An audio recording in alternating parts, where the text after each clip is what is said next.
un discorso molto nuovo che facciamo scoprire ai telespettatori con l'ingegnere Caldirola. L'azienda è Fuoco e Sole, il sistema è Solar No Limits. L'idea nasce da un amore per la legna principalmente e per il solare, e su queste due fonti noi abbiamo voluto sviluppare dei nuovi prodotti in modo tale da portare dell'innovazione, della qualità anche nel sistema e di avere un prezzo accessibile a tutti.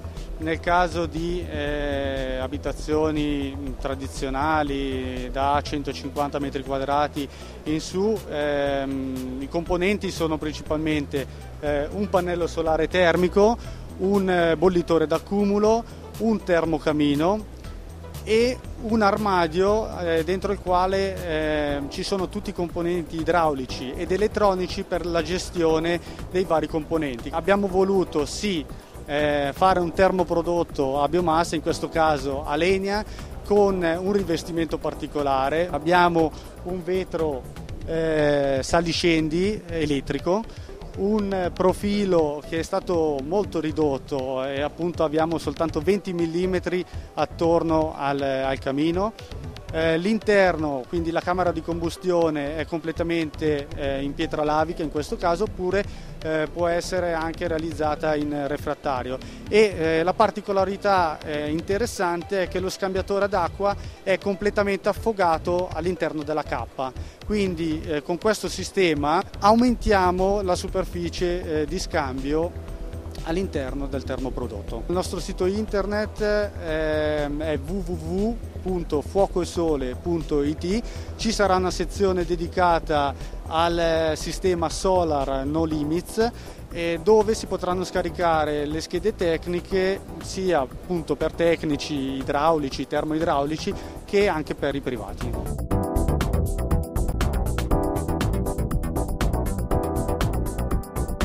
Angelo Copelli, da un'esperienza davvero ampia nel settore dei legnami, si è creata una sinergia adeguata affinché si ampli la conoscenza di quelle che sono le due materie fondamentali, il sole. Certo. E la legna. Questo tipo di riscaldamento è già molto utilizzato un po' in tutta l'Europa, quindi si parla dei paesi più evoluti in questo senso, in Germania, in Austria, in Svizzera.